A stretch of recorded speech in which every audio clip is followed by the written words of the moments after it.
Pessoas que tiveram a vida transformada por Deus. Verdadeiras histórias de conversão rumo à vida. É isso que você encontra aqui no programa 180 Graus, o ponto da virada, que começa agora.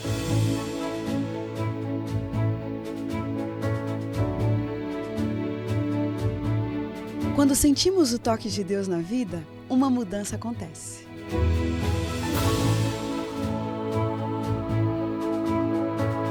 Surge à nossa frente possibilidades de felicidade plena.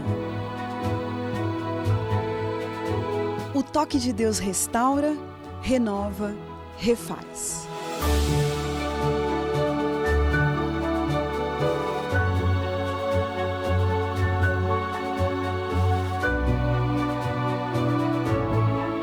Hoje conheceremos uma pessoa que experimentou essa graça maravilhosa.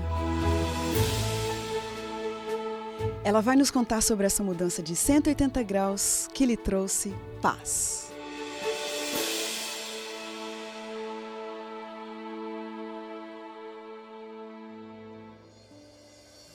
Gemima Souza da Silva é de Mogi das Cruzes e nasceu fruto de um milagre. E aquela menininha sapeca e arteira, bem criança ainda, acabou enfrentando o que, segundo ela, é a pior experiência da vida. Com uma infância tão difícil, sofrendo tanto e experimentando aqueles absurdos que deixam qualquer sociedade indignada, ela acabou se voltando para Deus. No tempo certo, na hora certa e de uma forma inusitada, Deus se revelou em seu favor, curou as feridas e ofereceu para ela uma vida totalmente nova, transformada em 180 graus. Mima, que prazer pra gente ter você aqui. Meu. Muito obrigada, viu? Obrigada eu. Contextualiza pra gente, Mima, que história foi essa de o seu nascimento estar relacionado com um milagre? Bom, a minha mãe foi casada durante 18 anos e não conseguia ter filhos. Sempre havia tentando, mas nunca conseguia. E aí eles acabaram se separando por causa do alcoolismo dele, né? E ela trabalhava, ela me fala, né, que trabalhava muito nessa época. E ela sentia muitas dores no quadril, né? E ela não sabia por quê. E ela marcou um exame no hospital e foi. Quando chegou lá, mas eu já estou adiantando. Antes disso, decorrente a todo o sofrimento que ela já passou com meu pai, ela já tentou se matar. É mesmo? Quer dizer, essa fase aí que você está dizendo da dor no quadril que ela teve... Foi bem depois. Essa parte que ela tentou se matar foi bem antes. Tá. Mas já era uma vida assim em crise. Isso. Ela não se sentia feliz, não tinha mais motivação para viver. E aí ela chegou até ir à estação, esperar o trem e ela ia se jogar na frente do trem. Só que nessa hora, ela fala que ela sentiu uma dor que ela nunca sentiu na vida, uma dor forte no quadril. E aí, tudo bem, socorreram ela foi para casa, passou a dor, tudo bem. Continuou trabalhando, e aí no trabalho, na época ela trabalhava como empregada doméstica. E subindo escada, limpando ali, limpando aqui, ela falou assim, eu acho que deve ser decorrente ao meu trabalho, né? E aí, mesmo assim, ela fez uma consulta no hospital. Quando chegou lá, uma consulta normal, eles pediram o exame de sangue, no exame de sangue mostra que está grávida. Mas mesmo assim deixaram em off, por enquanto, para ela. Fizeram os exames e aí pediram para ela um exame que ela achou estranho, né? Que é ultrassom. E aí ela falou assim, não pode ser, porque o sonho dela era ser mãe durante 18 anos. E naquela época, 24 anos atrás, era assim, tinha muito disso de gravidez psicológica. Então, se ela falasse que estava sentindo, com certeza ela sentia alguma coisa, mas ela não falava. Porque naquela época as pessoas falavam assim mesmo, deve ser psicológica, 18 anos casada, o sonho dela é ter filho. Então ela preferia ficar na dela. E aí fizeram esse exame e avisaram, olha, você está grávida. Gente! E ela não acreditava, ela, não pode ser, não pode ser isso. Espera um pouco, se eu entendi direito essa história. Ela não estava separada do seu pai? Estava separada, mas ela disse que foi uma recaída e aí ela ficou grávida. Gente, mas pensa, um relacionamento que não tinha sido um relacionamento feliz, pelo menos a partir de um certo momento, né, desgastado pelo alcoolismo. Ela, inclusive, chegou a achar que não tinha mais razão para viver. E, de repente, uma pessoa, numa situação dessas, se depara com uma notícia dessa. Isso Qual que mesmo. foi a reação dela? Ela tinha tanta vontade de ser mãe que durante mais ou menos uns 10 anos de casada, ela adotou o meu irmão, que hoje tem 31 anos, o Fernando. E aí, no hospital, quando ela recebeu essa notícia, ela não acreditava. E ele mostrava na câmera, lá, olha aqui, tem um coraçãozinho, você tá ouvindo? Gente! O coraçãozinho, e ela não acreditava. E como ela estava sentindo muita dor, ele explicou, olha, você está com dor, porque o seu feto está atrás da sua bacia. Eu vou fazer uma massagem aqui, eu vou ver se a gente consegue amenizar isso. Aí, quando ele fez a massagem, ela disse que automaticamente sentiu uma coisa vindo pra frente, assim. E aí, inchou na hora. E aí, ele explicou pra ela que ela ia, e era numa quarta-feira, ela ia precisar ficar internada porque ela estava em trabalho de parto. Gente! Já estava de 6 meses. Olha só, você é fruto de um nascimento, assim, de uma gravidez que praticamente não existiu. Isso mesmo. Meu pai, e como que foi que você foi inserida ali naquele contexto de vida? Como é que ficou o relacionamento dela com seu pai? Assim, eles terminaram, mas nunca foi assim de um não falar com o outro. Sempre se deram bem, só na mesma casa que não dava certo. Entendi. Então, continuaram a ser amigos. Ele ia, depois eu já grandinho, 6 anos, ele ia me ver. Desde então, ele sempre me viu. Ele era ausente, mas presente ao mesmo tempo. Eu sabia que tinha pai, que eu podia, né, contar com ele. E você cresceu, Mima, como aquela menininha assim que... é fruto dos meus desejos, eu sonhei tanto em ter um filho, toda paparicada. Como é que foi aquela sua A minha mãe, assim, chegada? ela é aquela mãe super protetora, muito, assim. Se eu coloquei a mão na terra, ela ia lá e limpava, assim, sabe? Bem cuidadora mesmo. E, assim, ela ficou muito feliz. Ela, como eu falei, era super protetora. E nesse mesmo dia, quando ela foi fazer esse exame, que soube, daquele momento em diante, ela sabia que ela ia doar a vida dela por mim. E aí, depois de 3 dias, eu nasci. Olha só, depois de 3 dias? Que ela soube. Então, a gente não tinha enxoval, não tinha nada. E essa família que ela trabalhava, deu tudo para ela, assim. Gente, então, foi, assim, um milagre atrás do outro. Primeiro pelo meu nascimento e as coisas que Deus ia mandando para ela, para suprir a necessidade. Quer dizer, sua mãe ficou grávida de você 3 dias. Isso mesmo. Que legal essa história. Mima, tendo vindo, né, fruto de tanto desejo, né, nossa, um nascimento milagroso que você teve, o que foi que aconteceu que foi uma desgraça muito grande na sua infância? Bom, quando eu tinha 5 anos, a gente ainda morava na casa da minha avó. Minha mãe, como estava separada, ela se sentia sozinha, né? Então, ela falou assim, olha, eu não posso ficar sozinha, eu tenho que arrumar alguém para me ser feliz. Se eu não conseguir ser feliz no meu primeiro casamento, eu vou tentar ser feliz em outro casamento.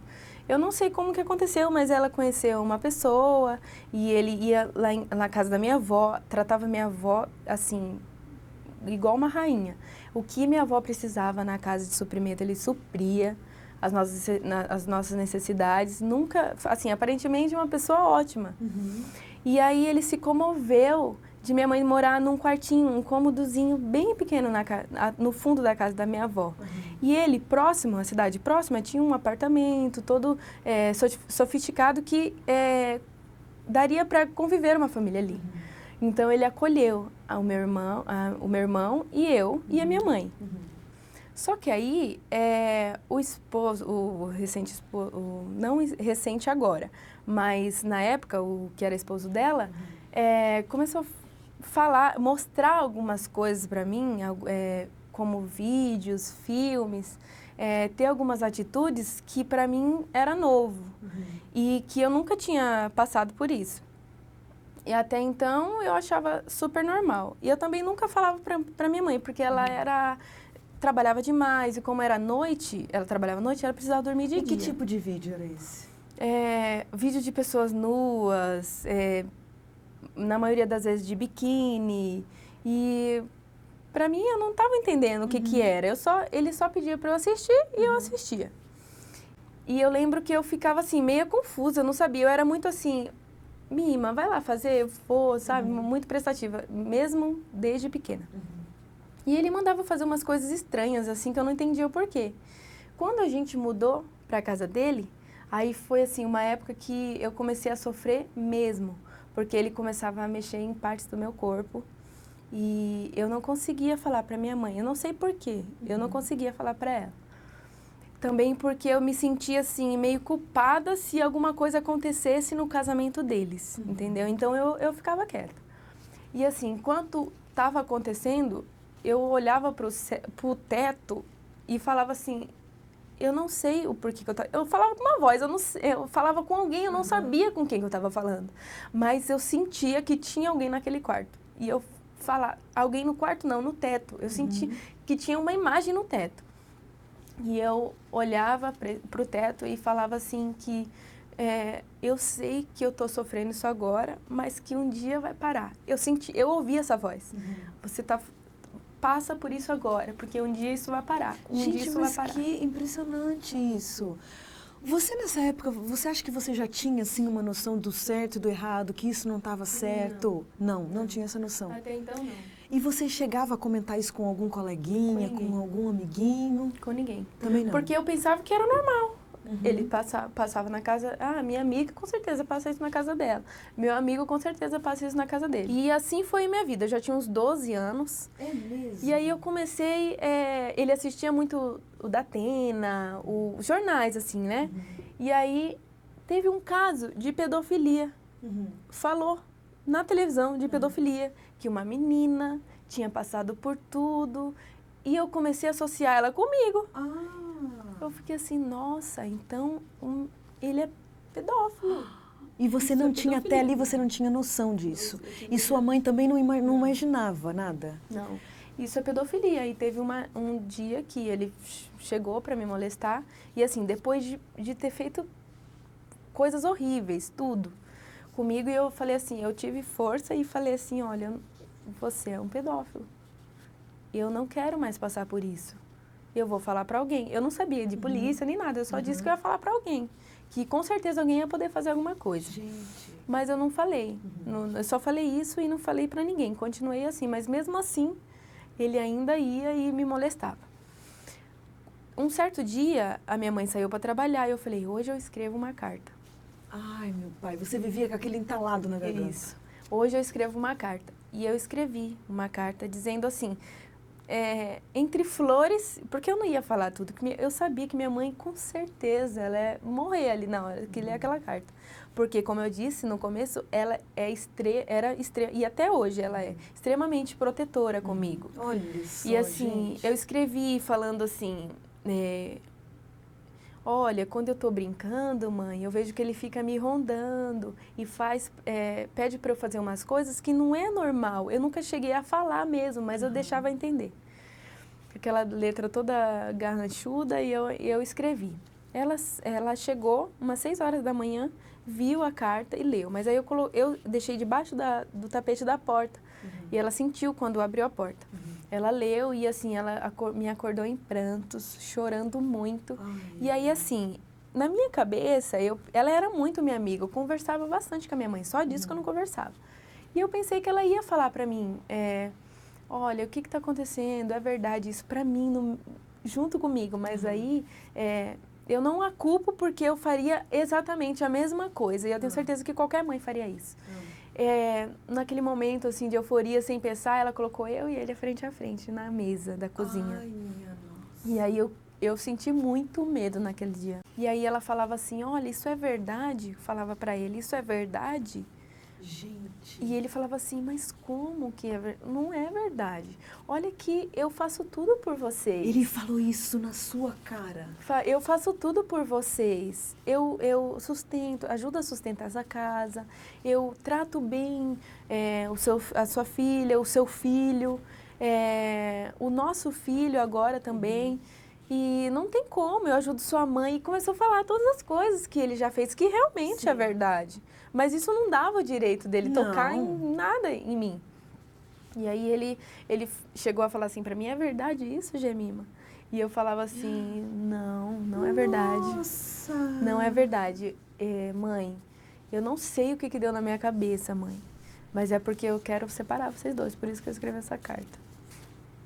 Tanto que eu até fiz uma cirurgia na genitália, porque ele, assim... Gente! E assim, quem que me levou no hospital? Ele. Quem que foi pós-cirúrgico, quem que foi me buscar? Ele. Meu E eu pai. lembro que na consulta com o ginecologista, ele falou assim pra minha mãe, ela já nasceu com isso, mãe? Não, né? Porque ele sabe.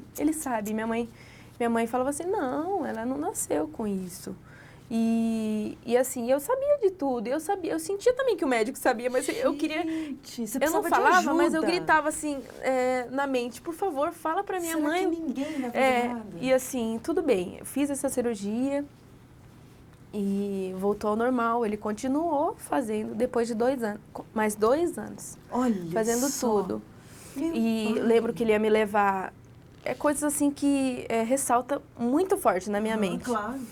Que ele ia no parque com meu irmão e tinha um lugar bem escondido no parque, bem escuro, e é ali que ele me levava. Olha Na frente podia passar qualquer pessoa ali. Gente, e mesmo que assim, coisa absurda. e assim, tudo assim, era uma pessoa normal, calma, comunicativa, super ajudadora, ajudava, se dispõe a ajudar umas pessoas. Isso é uma coisa de louco, isso é uma coisa absurda. Jamime, eu quero saber o seguinte. O que foi que aconteceu que te tirou dessa enrascada que não tinha mais limite? E como é que você relaciona Deus com essa história? Porque ouvindo qualquer história dessa, alguém pode pegar exatamente isso tudo que você acabou de dizer e falar assim, tá vendo? Esse Deus não existe mesmo. Olha só como que um programa desse quer falar de uma vida transformada por Deus, sendo que existe uma desgraça desse tamanho na nossa sociedade. Como que você relaciona essas coisas? Ela ficou com vontade de sair de casa. E ela falava, olha, eu tô juntando dinheiro, eu vou sair de casa. Mas ele nunca acreditou. E aí ela saiu. Depois de 2 anos, eu tinha 14 anos, ela foi morar na cidade que ela trabalhava. Sim. Então era na mesma rua do hospital. Eles se separaram, então? Separaram. Eu me libertei. Foi assim, a primeira e a segunda época mais, a melhor da minha vida. Que a melhor é agora. A primeira foi essa que eu me libertei, né? Entendi. E aí a minha mãe ia trabalhar, deixava a gente em casa, não precisava de babá, já tinha uns 15 anos mais ou menos, ia para a escola sozinha, enfim. E eu libertei através dessa mudança que ela fez de casa. Certo. E aí, eu tenho uma prima que ela é muito próxima a mim, desde criança, e eu considero ela assim minha irmã. E a gente conversando, eu tinha um quarto para mim e meu irmão tinha um quarto para ele. E eu conversando com essa minha prima, assim, acho que minha mãe chegou e não viu, não queria bater na porta, mas ela ficou ouvindo, né, o que a gente estava falando. E aí eu estava contando para ela tudo. Você estava contando? Eu estava contando tudo, assim, detalhes grotescos, assim. Porque a gente é adolescente, então a gente fala, assim, não tem vergonha, né? Ainda mais ela, que era muito minha amiga. E aí eu falei tudo, assim, pra ela. Tudo. E minha mãe estava ouvindo. E eu falei da carta, eu falei que aquele dia eu falei porque eu fiquei com medo dele e tal. E assim, a minha mãe passou muito mal. E desde então ela se sentiu culpada. Nossa. E até hoje eu falo pra ela que ela não é culpada disso. Ninguém é culpado. O único culpado foi ele que fez tudo o que fez. E eu fiquei meio com receio de ir para a igreja que minha avó me ensinou na minha infância em ir. É mesmo? E eu ficava com receio.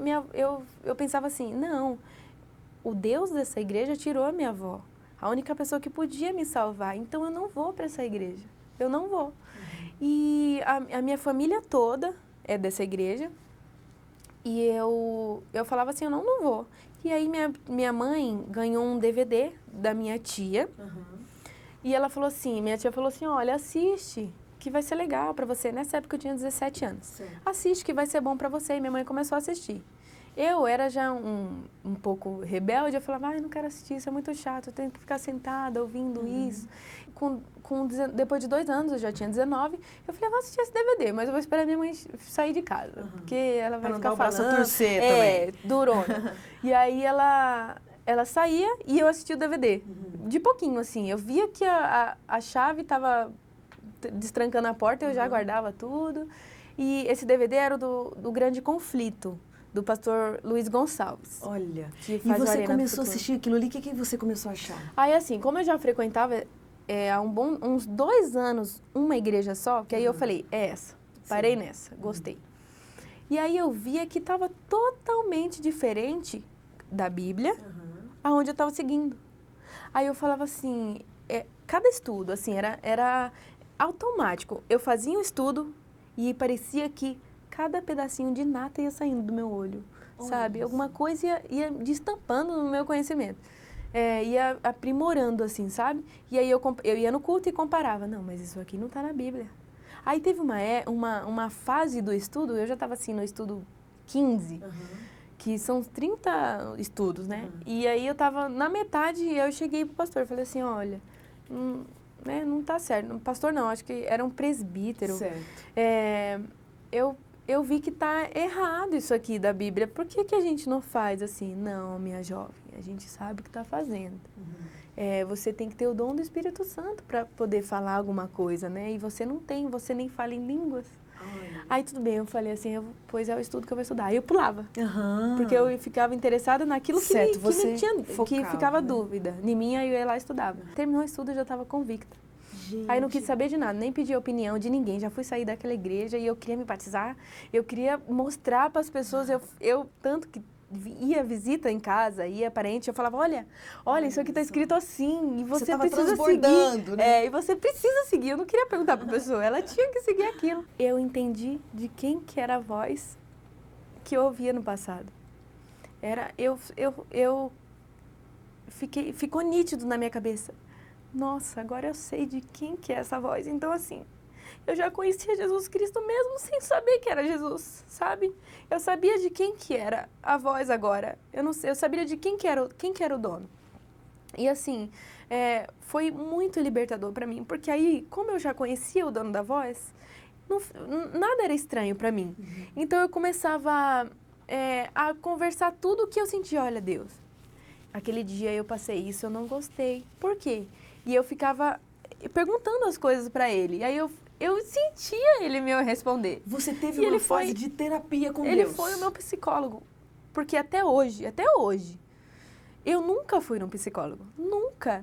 Eu também não tenho vontade de fazer a mesma coisa que fizeram comigo. Jamais. Isso nem passa pela minha cabeça. Ou então de relacionamento. Tanto que, quando eu conto isso, as pessoas ficam impressionadas, porque eu não deixo transparecer o que eu já passei. Então, esse momento foi um momento, assim, libertador, porque eu comecei a conversar muito, falar, olha, agora eu entendo, Deus, por que de tudo isso. O Senhor fez eu chegar até aqui para eu conhecer da sua palavra, para eu falar para as outras pessoas. Se o Senhor me fez ser forte até aqui para ajudar pessoas que passaram a mesma coisa que eu passei. Mas quando você conhece alguém que deu a sua vida por você, é uma libertação. Assim, quando eu penso na morte de Cristo, eu penso assim, ele sofreu junto comigo. Na hora que eu estava passando aqueles momentos, ele estava junto ali comigo. Ele foi abusado também, sabe? Tudo que eu passei, ele passou junto comigo. E a frase que eu ouvia, aguenta que isso vai passar. Aguenta que isso vai passar, era verdade. Porque passou, realmente. E assim, eu quero que as pessoas entendam que tudo tem um jeito nessa vida, tudo, independente do que a pessoa tenha passado, porque eu passei coisas assim horríveis, impossíveis de se passar, sabe, de superar. Sim. E eu superei com certeza, porque eu me joguei. Olha eu me isso. joguei. Mima, que história é essa? Se alguém não acreditava em milagre até agora, tem que acreditar, porque você está aqui para provar para a gente que realmente Deus cura, Deus restabelece, e com Deus a gente pode superar qualquer situação. Que testemunho forte esse seu. Bom, vamos lá para o nosso momento do nosso ping-pong? E o tempo? Terapêutico. Deus. Tudo em tudo. Perdão. Liberdade. Um medo. De eu não poder ouvir de novo a voz que que eu ouvi no passado e que eu ouço agora. Um privilégio. A superação. Justiça. Só Deus. Um versículo da Bíblia que te acompanha. Eu posso ler? Pode. Está em 2 Crônicas, até deixei marcadinho aqui. 2 Crônicas 7,14, que diz assim: se meu povo, que eu me enquadro em mim, então eu vou ler como eu sinto. Se a minha filha, Deus falando para mim, que chama o meu nome, se humilhar e orar, e me buscar e se converter dos seus maus caminhos, então eu ouvirei dos céus. Perdoarei os seus pecados e sararei a sua terra. É o que ele fez comigo hoje.